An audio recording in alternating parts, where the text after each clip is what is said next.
Hi everybody, it's the CCJT Amateur Hour. Production values go to die, and we're a little discombobulated this morning. We did a lot of stuff this last week and a lot of stuff yesterday, and so we basically after we got home yesterday we crashed.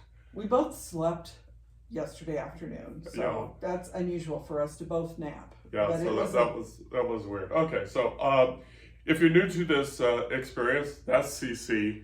And that's JT. Okay. What we are is we're a couple of writers. We like to write. God, do we like to write? We like to podcast, and most importantly, we podcast in order to do this. We drink coffee. Wow. Was it a week or what? It was quite the week. Yeah, and we have another one coming up. Yeah, we have another one coming up. As we dive in, we just want to wish everybody, to those who celebrate, happy 420. Yes. It is April 20th, 2025, and there will be drug tests tomorrow at work, just so you know, guys. But it is also, for those of the Christian persuasion, it is Easter, which we celebrate rabbit crapping chocolate eggs. Oh! What? And we should say it is, I don't know. The resurrection. Yes, but some people do not celebrate Easter today. The Orthodox tradition, I believe, is on a different calendar. Right. So, yes. So for the people who are in the faith that does celebrate Easter today, yes. Happy resurrection, I guess. Yes. It's like hello, echo. Hello. That's what was going on this morning. Yeah. So. We do not, if you are slightly offended by our humor, please understand that we were married in a Catholic church. We were married at Old St. Teresa's on West King Street here in Carson City. So we have no excuse for our bad behavior, but we're not going to apologize for it because Christianity has long been a source of, not only a source of comfort and familiarity, it's also been a source of humor. So. And I think both of us are technically lapsed Catholics, so it's a kind of a throwback to us growing up with at least I don't know, a touch of the faith. Yeah. My family probably had it more than yours because I come from Irish and Portuguese roots, both that are very Catholic. So did do the Sunday in my Easter dress with my Easter bonnet and my little Easter purse and the white shoes and it was complicated. The whole thing, but it was, for me, it was an excuse to get the Easter basket and the pretty new dress. Yeah. It is episode 220 of our experience, but 220 on 420. 220 on 420, but we also added several more podcasts on it from yesterday. We're going to get to that. First of all, we usually start with announcements, but we had a really complex week, so we're just going to dive into things. And the first thing we're going to dive into is to let y'all know that Serving Salvation Book 2, we should have had Book 1 available. Oh well. Do you see it handy? Yes, I can grab it. Okay. Yeah. Serving Salvation Book 2 is going to be released, next month. It's going to be released on May 14th. It is, all the edits are done, the book covers are all done, everything is done, and it's ready to go. So Serving Salvation Book 2 will be released on May 14th, coincidentally, my mother's birthday, doing a little celebration for her. Your mother and one of your cousins, I believe. No, he was born on May 13th. Your other cousin. Oh, my other cousin? Yes. Oh, which one? Well, I'm not going to name a younger female cousin. Oh, that one? Yes. Oh, really? Yes. I believe hers is May 14th also. Oh, cool. Yes. Awesome. Yes. So anyway, to celebrate my cousins, who I really think about obviously every single day, and my mother, we're going to celebrate, I keep using that word, we're going to release the sequel to this, the second of 3 books, on May 14th. Yes. The third book is projected to be released on my birthday, July 24th. Yep. Really excited about it. Really awesome. The cover is absolutely gorgeous. It is very cool. This cover is cool, but it's going to be, once the third book in the series comes out, it's going to make a really cool triptych. It is. It's going to be very much awesome. If you are doing the advanced reader copy thing, the book will be posted to Book Sirens in a couple of days. Keep an eye out for social media if you do that. And I've gotten some really nice reviews from that. So hopefully, Book Sirens So Book Sirens, it'll be out there. And of course, with Book Sirens, you'll get a preview of the cover, which I can't avoid. You know, I want the cover up there, but we're going to be doing a cover reveal. Today is the 20th, so we'll probably be doing it around May 1st. And that's probably, you know, sometime next few days, we'll be doing the cover reveal, and we'll be putting it on pre-sale.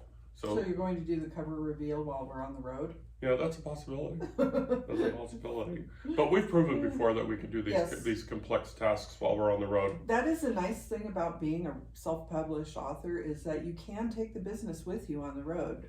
Famously, our youngest daughter, who we've mentioned a few times, actually released a book while she was at Disneyland. Yeah. She was sitting in one of the cafes on Main Street, USA, with her laptop doing all of her production work. So, you know, if you're someone who's considering writing and publishing for yourself, just be aware that you don't need to have like a physical location to do your work, because you can do it from anywhere. Yeah, it's fun too. It is. Really, but of course the downside of it is you can't get away from your job. But that is. And we've talked about that, but you know, that's what we accepted. That part, at least that part of this experience, we went in with our eyes wide open. We knew that was going to happen. So, Serving Salvation, Book 2 continues the adventures of the Salvation as it approaches the planet. Lots of crazy things are happening in this book. Just lots of crazy things. And there is a mass murder involved. There is love. There is just, you know, there is anger, frustration, and people die. It is a space opera to the max. Something along the lines of maybe a Battlestar Galactica, because I know I didn't watch the more modern version, but I believe that's it's the modern version. Some of your inspiration maybe came from that. As it should. The original was campy as heck. They did an episode. I remember they went to a planet and found the devil. Yeah. I mean, talk about jumping the shark. Yeah. So, Serving Salvation Book 2, especially if you're into series, I think this really is the one for you. Let's talk about what we did last weekend. We had a lot of fun last weekend. We did. It was actually a week ago today, because we did our podcast a day early last weekend, and we were at the Nevada State Museum for their spring signing. They had tables set up in the D. McGuinn Concourse, which is the connector between the two museum buildings, the old Mint building and the old Bank building, which is a much more modern building than the Mint. But the museum gift shop is actually located in the old Bank building. So we ended up set up right outside of the museum gift shop. So we had a really nice view. There were 8 or 9 other authors there, I believe. And we got to chat with them. I got some really great tips from a fellow author on how to promote books. She's doing some fun things with hers. And I said, hey, do you mind if I steal it? And she said, no, please feel free. And that's the one thing about authors, that at least the ones that I've met who are fellow independent authors, we do try to share our experiences. And if something works for us, I think we like to pass that along to other people, because it's so hard, and sometimes we're so isolated that it's really good to be able to share our experiences. And we had a good day, because you sold 6 copies of Sheriff, I believe, 2 of Zoe, and 1 of Downfall. Which was awesome. Because that gives us a clue before our Barnes & Noble experience. It gives us what people may be looking for. Now, we only took a limited part, because those 3 books were the books that were limited to the museum. Yeah. So when we do the Barnes & Noble thing in June 23rd, no, I wasn't even close, was I? 28th. 28th. Yes. June 28th, after your birthday. Yes. I got to remember that. After your birthday, we can take as many of our books as we want. If you go out to our website, carsonhume.com, and click on the store link right there, you can see that we have several books, and we will have at least 2 more books up there. Oh, 2 more books. We'll have Serving Salvation Book 2, and we'll have the VC Romance. Yes. That is our hope. So, as I say, going to the book signing, they gave us the opportunity to collaborate and coordinate with our colleagues, and it gave us a preview of what books we should take. We're going to be taking a bunch of Sheriff. And it was fun. The people who wandered through We didn't get a large crowd, but the people that came through spent some time chatting with us. Mm-hmm. Ran into some people that we knew from previous lives, I guess you might say, here in town, because we have been in the area for a long time. And we saw the president and the vice president of our fan club. We did. Hello. Hi, Cap and Dan. That's a running family joke, but they are very supportive of us and we appreciate it. I don't know if we ever mentioned what they did for us. When they went on their cruise. Oh yeah. They took a cruise around South America and they took several of our books for the, it's kind of like a little free library experience where you take a book, exchange a book type of thing.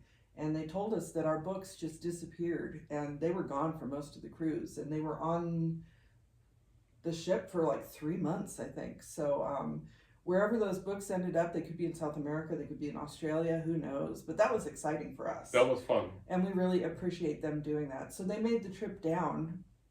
They live a little bit north of Reno, and it's probably about a 45-minute drive. And they came down specifically to see us. So we're very thankful. It was really nice to have a couple of our family really come down and say hello. And they bought a copy, or couple copies, Yeah, they did buy a copy. Yeah, I autographed it.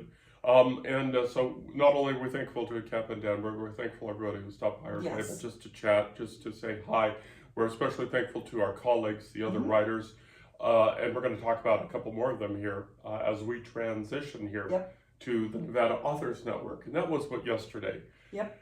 And that was quite the experience. That was taking us way outside of our comfort zone because, as we've mentioned frequently, we are introverts. And we mentioned this when we were doing the recordings yesterday. So, of course, getting there, we had 5 authors. 5 authors. Plus the program director of the Sierra Arts Foundation, Tia Flores. And we blindsided her a little bit and recorded her first. Thank you, Tia. Thank you, Tia. So Tia's been wonderful, and we're very happy to be working with the Sierra Arts Foundation. We love the passion for all of the arts. She loves the Sierra Arts literary community, and we're so excited to have her on our side. So we recorded our 6 episodes of the new Nevada Author Network podcast. That will be up on our Two More Books website, twomoorebooks.com, and it's Moore, as in the name. So we found out that pretty much everyone who was there, even there was a person there who had quite an experience in broadcasting, but this was the first time he had done a podcast, and being a retired person, he's been out of the broadcasting, I guess, career field, whatever you want to call it, for some time now. So he was nervous. And, we were doing our best to make everybody feel comfortable, but we were also feeling out of our comfort zone because we were recording at a remote location. We actually recorded them at the Depot Gallery bookstore, which was really great. We had this awesome backdrop of a bookshelf with local authors' books on it.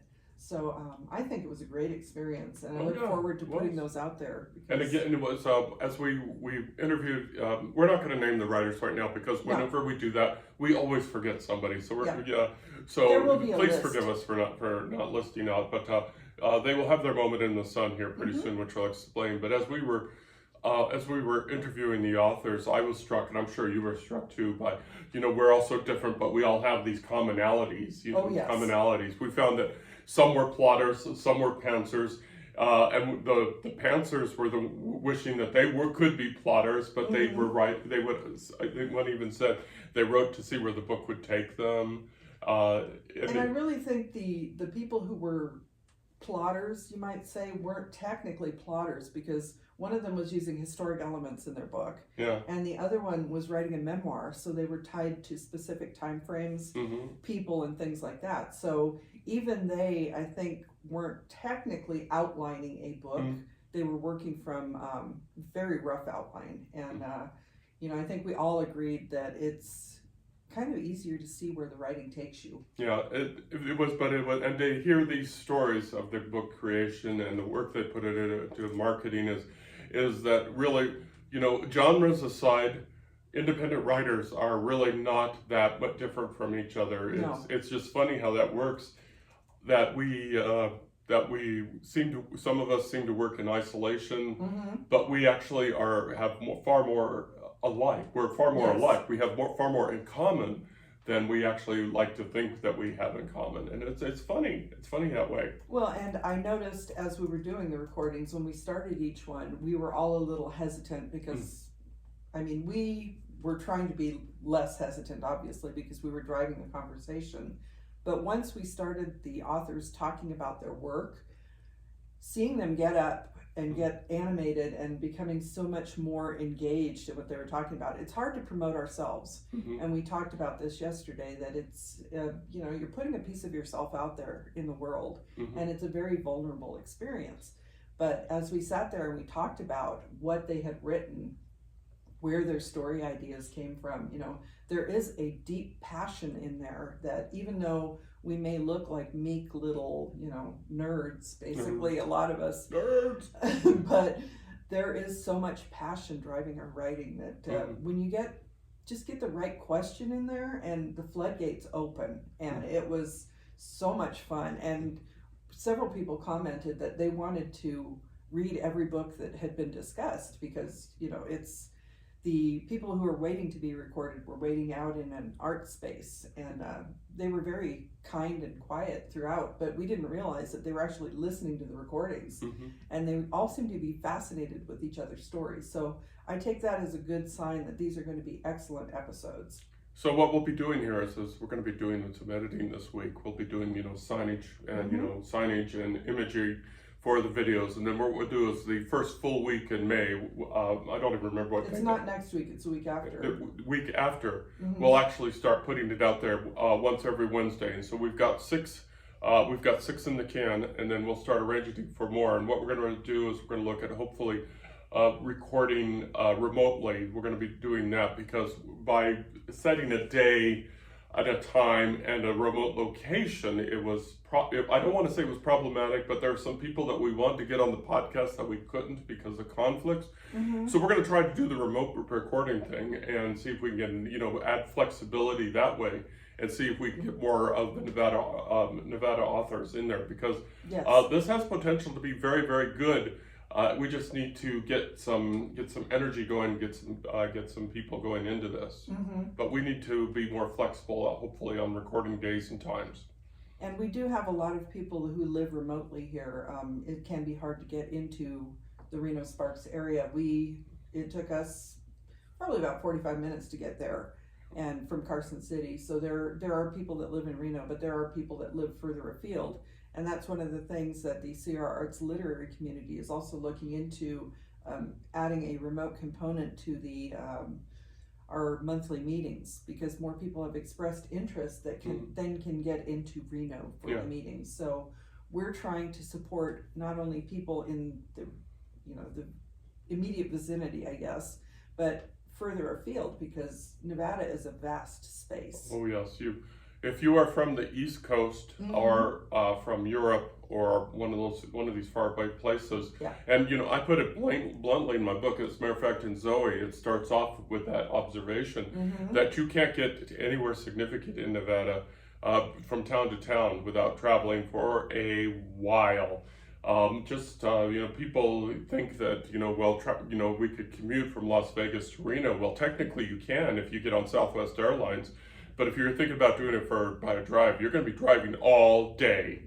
So distances are vast. Yep. Sometimes even, we've been here for a while. We even underestimated ourselves. Like last year we did one from San Diego to Sacramento. Yes. On I-5. And we thought, and you raised in the area. Yep. And we still underestimated the time that it took us to get from the San Diego area to the Sacramento area. And we were whooped that back then too.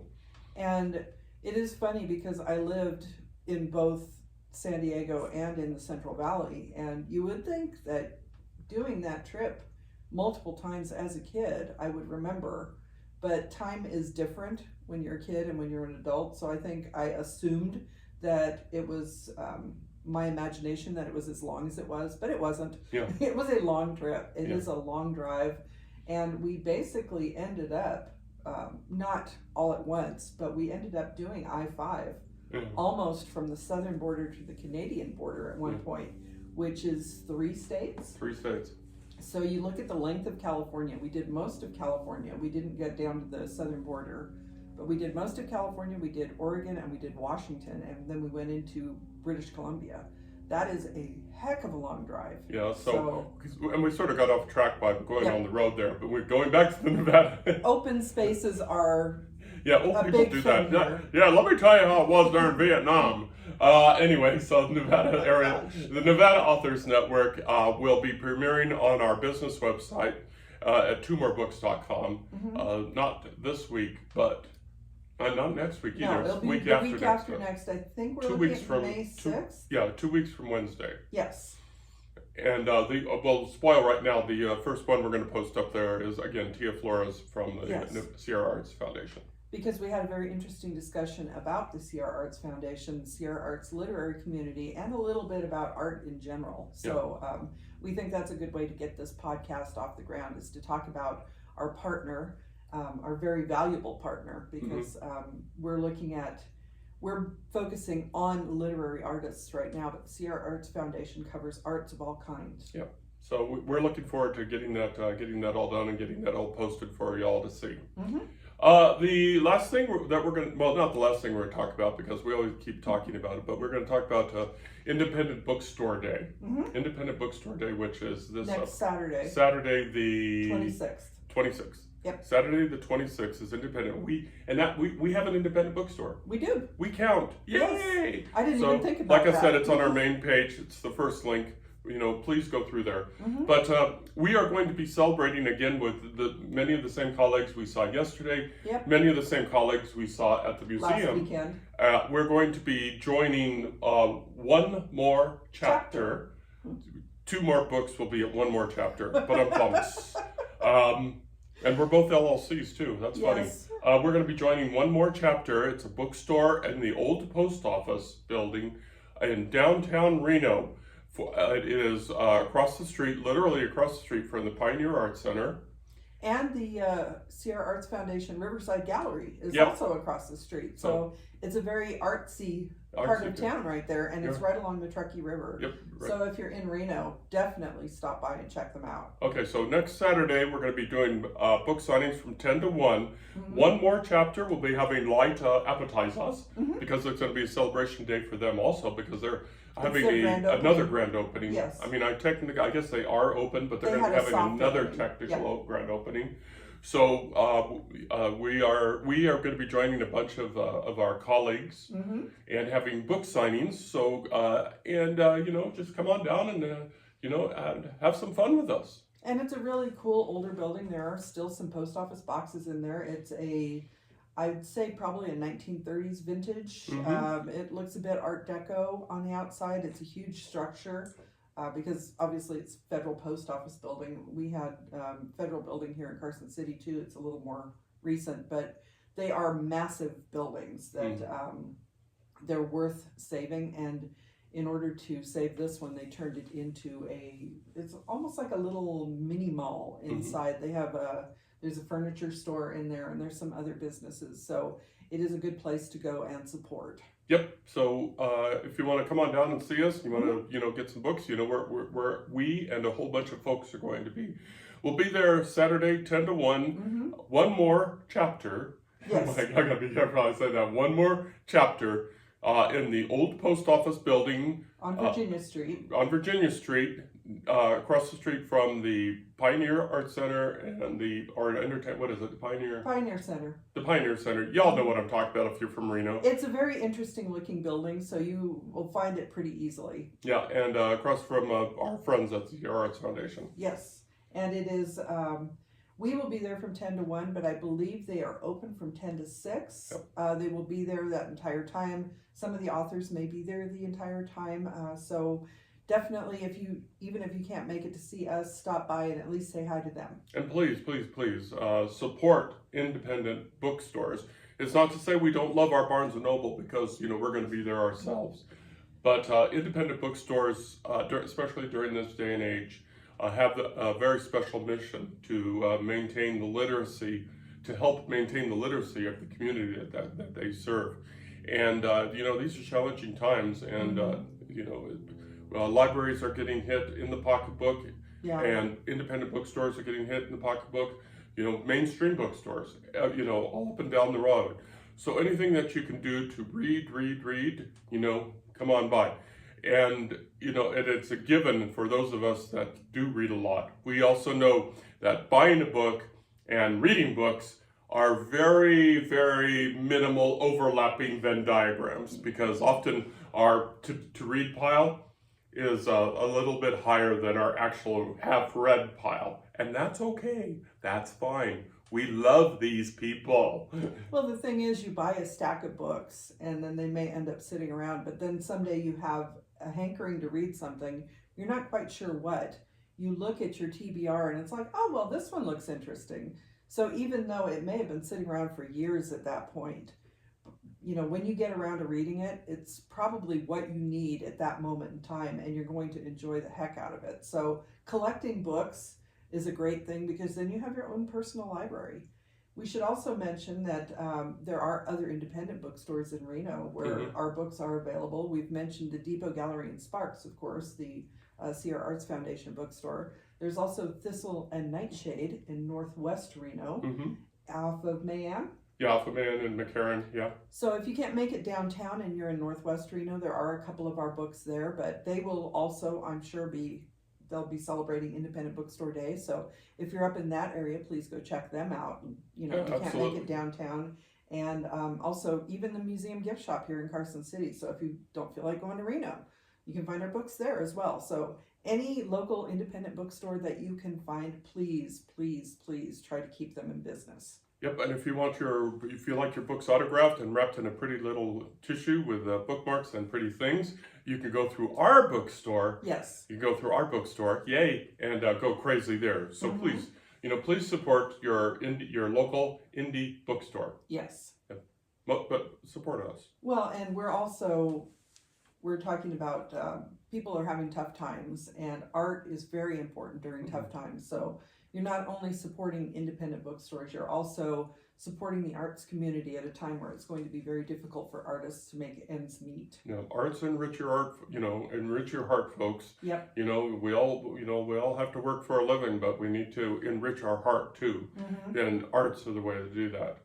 We're going to go ahead and close the circle from last week, because as you said, we did a Saturday podcast last week because we were doing a Sunday book signing, and it was my first book signing, and I was a little, it wasn't noticeable to anybody. I was a little nervous.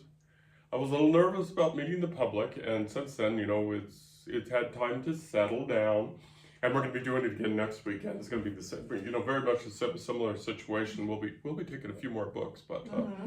We're going to be doing a second book signing here within a few days, but I was a tad nervous, but things went about as expected. Sold about as many books as I thought we were going to sell. We did okay.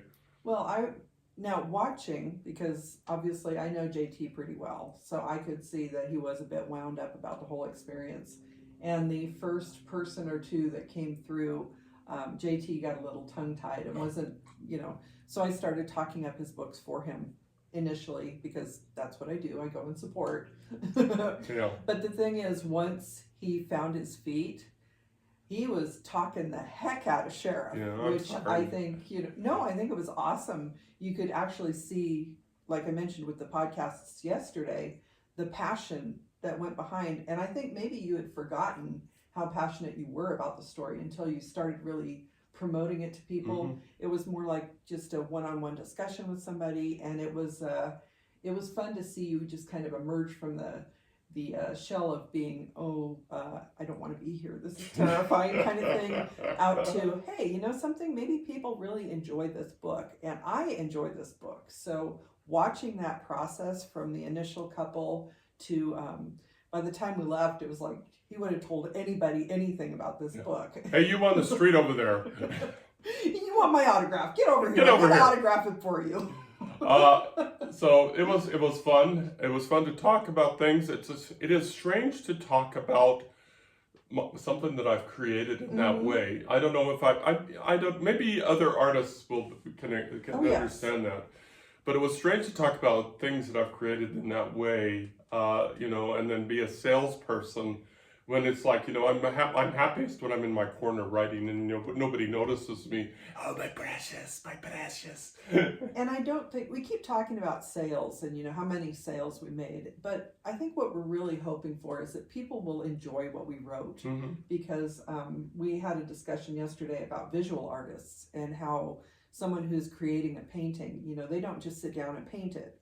And we were talking about the difficulty in pricing the amount of time that goes into creating a work of art, whether it's visual or literary, and the fact that the idea for the story or the painting might have been in your head for years.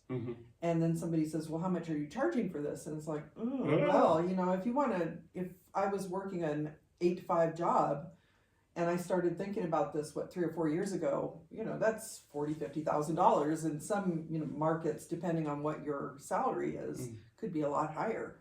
So when you look at a painting or a book and you say, oh, that's awfully expensive, you got to think about there's the person's time, there's all the mental energy that went into it. There are obviously supplies, especially in the visual arts. You have to buy paints and canvas, and that can be very expensive. What about the metalwork that we saw yesterday? Metalwork, woodworking, any type of visual art usually has some kind of a cost.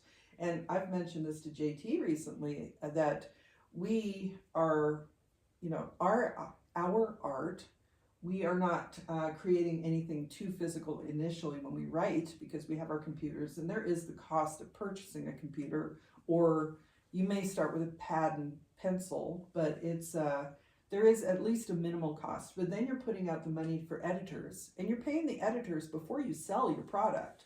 So we're putting a lot of money out in advance to get this product out into the world. And we're probably never going to see that money again. No. In the short term. Right. Somebody on Reddit the other day said, I'm really struggling with spending the money on this because I don't think I'm ever going to make this money back. And I responded, what we're doing is we're planning for the future. We're hoping that someday somebody discovers our catalog, or some people discover our catalog, and they go back and they buy all the books, and word of mouth goes on.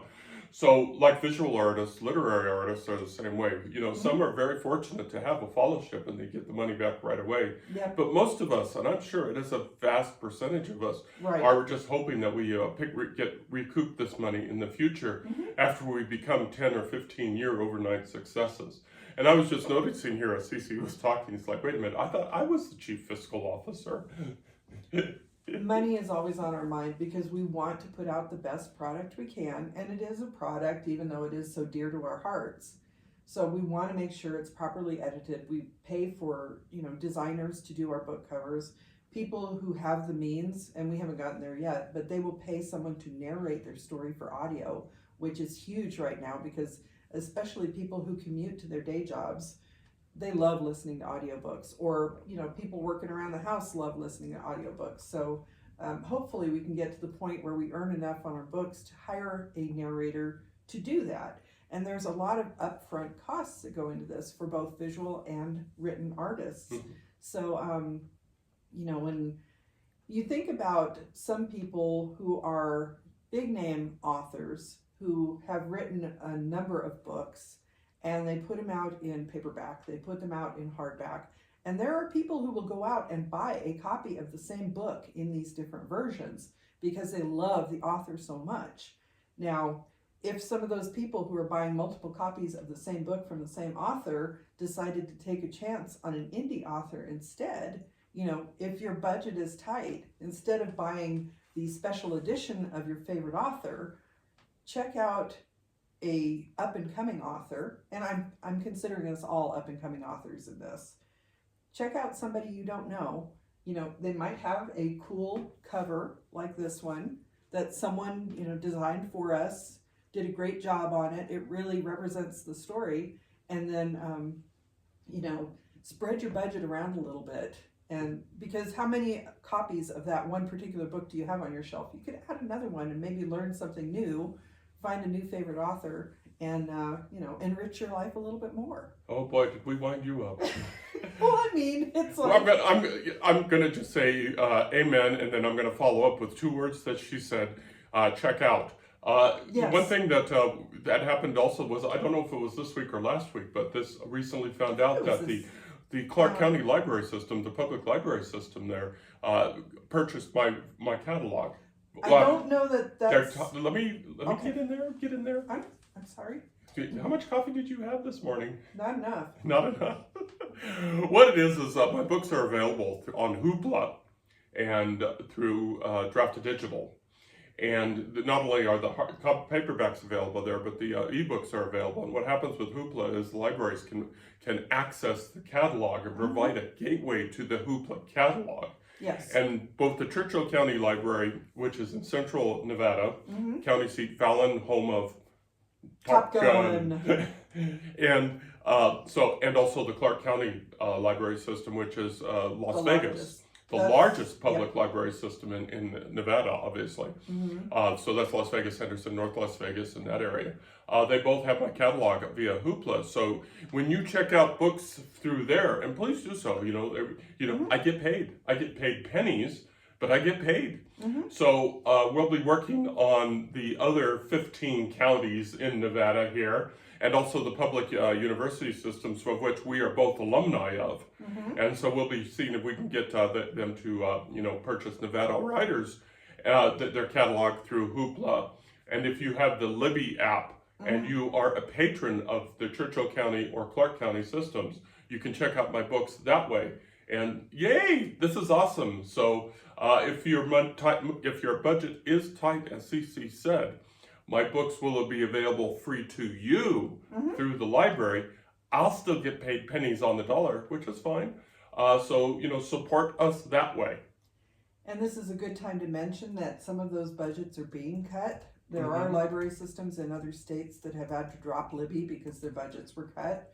So if you are a library patron, please support your library. Support your library. Be an advocate for your library. Talk to your local legislators. Talk to the, I don't know if there's anybody to talk to at the federal level right now, but put the word out there. Talk to your senators. Talk to your congresspeople. Say that you need to keep these active because there are a lot of people who get their reading material this way, and this is very important for people of all ages. Yeah. So it is a very important time to be an advocate of libraries. Yeah, and not only words, but also oral, as you mentioned numerous times. The Talking Books program through the Nevada State Library, which, by the way, my books are over there too. So, boy, we pulled out the soapbox today, didn't we? Well, it is, as we mentioned earlier, arts are something passion that get us through tough times. Right. We are in tough times, and if we sit back and we're passive, we're going to lose some very important things. So it is a good time to get out there and use your voice. Band together. A lot of people are already out there making these important calls. You can email, you can text. There are various ways you can do it depending on your energy levels. If you can't get out of the house, you can still be involved. Yeah. So. And the advantage of the arts is that it's local. It's the money and your energy stays local. So you are enriching your community by supporting, valuable organizations like the Sierra Arts Foundation, because as I said, it stays local, it enhances the local, and it makes a town a community. It makes a town a home. So you can see we're promoting not only our books this week, we are promoting our fellow authors, we are promoting independent bookstores. We are promoting history because we support the Nevada State Museum. We are promoting arts in general because we are members of the Sierra Arts Foundation. And yes, we're tired, but something, it feels like we're making a difference. Yeah. So hopefully, if you have at least a little bit of time and you can do something to promote something local that may be at risk right now, please try to do so. Okay. I think we've said everything that we need to say. This totally took a turn. Yeah, we pushed a button here and we got going. So okay, Just as a reminder that, not only is Serving Salvation Book 2 going to be coming out here, we have a whole slew of books coming out in the very near future. We didn't talk about the VC romance that CC is going to try to release on her birthday of June 26th. It's getting kind of close, so we may have to adjust. We may be kicking that to August, but we'll see. We'll see. My hope is that it's my birthday present to myself for this year, is getting this book finally out there. And I will say that I think I'm due to get back my first edit, my creative edit, I guess, at the end of this week. So hopefully by the time we do our next podcast, I may have an update on that. And the third book of the Sheriff series, the Sheriff in Nevada series, is with beta readers right now. I'm already getting feedback and corrections, which is awesome. So thank you, Jackie, and thank you, everybody that is already diving into that. Yeah, isn't that I've been busy. I need to start reading that. Pardon me? I've been busy. I haven't gotten a chance to start reading it yet. I've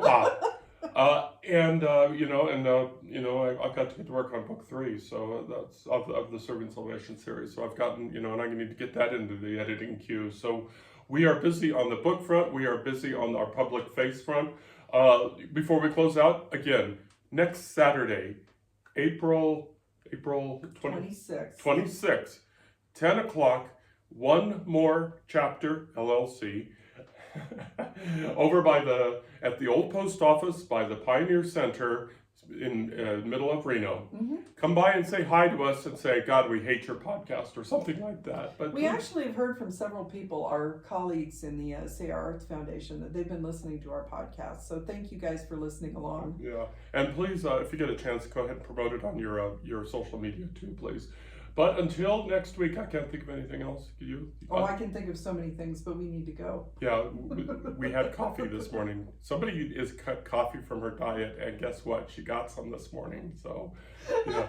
So the squirrel in the wheel was going today, wasn't it? Well, it would be the same thing if traditionally on Easter as a kid, as many people do, I would get one of those chocolate rabbits. And I remember the ones that had the extra long ears because you always snap off the ears and eat those first. The ears are always the best.